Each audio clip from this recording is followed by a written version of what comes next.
Wallace and Gromit, Vengeance Most Fowl. I remember growing up with that original Wallace and Gromit movie, The Curse of the Were-Rabbit, and I constantly was thinking to myself as a kid, how come we never got more of these? Little did I know how much hard work goes into claymation. And Aardman Animation Studios is coming back with a sequel 20 years in the making almost. And Gromit has grown more concerned that Wallace has become over-dependent on his inventions.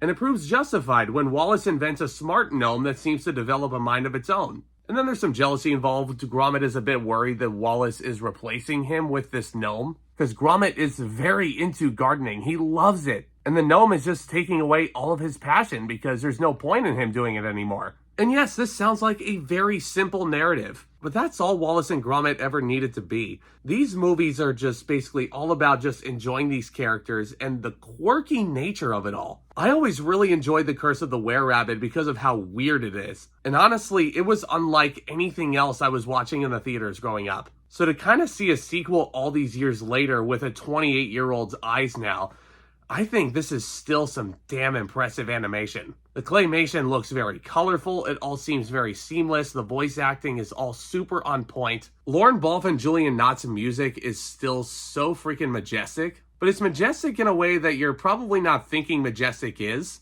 This is a BBC property, so it's gonna feel very, what's the word I'm looking for? Regal. There it is. Like, even though this whole subject matter and the music to supplement it is very wacky in nature, there's still something very distinguished about it. And the movie itself and the script absolutely understands it, and they understand these characters. And they understand how to make itself stand out as something truly unique. The main villain of this movie is a penguin that doesn't have one line of dialogue, and he's constantly mistaken for a chicken. Like, that's fucking hilarious. And there's just so many little creative tidbits that I don't even think I would have noticed the first time going through this. But Lindsay and I were watching this and we just couldn't help but laugh at some of the antics these characters were getting into. We couldn't help but laugh at some of the stuff that these gnomes were doing. These gnomes are so freaking funny. And also designed extremely terrifying. Like, I never want these gnomes to stare me in the face. And I never want to wake up in a dream, which would suddenly turn into a nightmare if these gnomes showed up. But my God, it's like, please stop looking at me like that. But this movie is honestly just all about entertainment. For legacy sequels, honestly, this might be a lost legacy sequel in the grand scheme of things. It's been a really long time since we've seen a Wallace and Gromit movie. I think it was worth the wait for all the hardcore fans of The Curse of the Were-Rabbit. I think they're certainly going to be satisfied with Vengeance Most Fowl. The characters are all well realized. The comedic moments 99% of the time hit a complete bullseye. If you have Netflix or are subscribed to Netflix, I would absolutely recommend checking this movie out if you have the time. There's only one little nitpick that I have with the movie that's kind of holding me back from saying that it's better than Curse of the Were-Rabbit. There's a really poignant and honestly bold choice that the movie makes towards the end. But I've seen this way too many times in family features where it seems like they make this decision and then they very quickly backtrack on it. Like, honestly, there was a point where I started tearing up at this possible ending.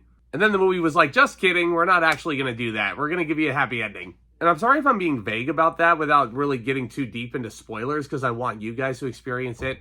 It's just something that I haven't really, shaken since I watched this. Because other than that, I was like, man, this is such a perfect family feature. But yeah, ending really bugged me. Other than that, Vengeance Most Fowl is super entertaining. I'm going to give it an A-.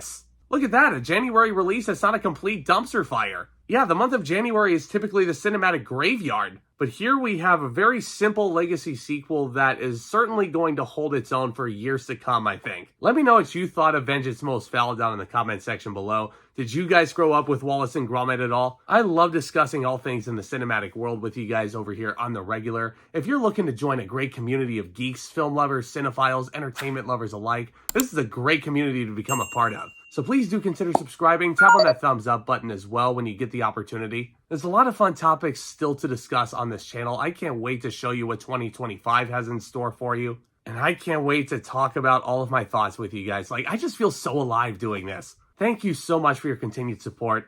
And with all that being said, Back Talk, commence.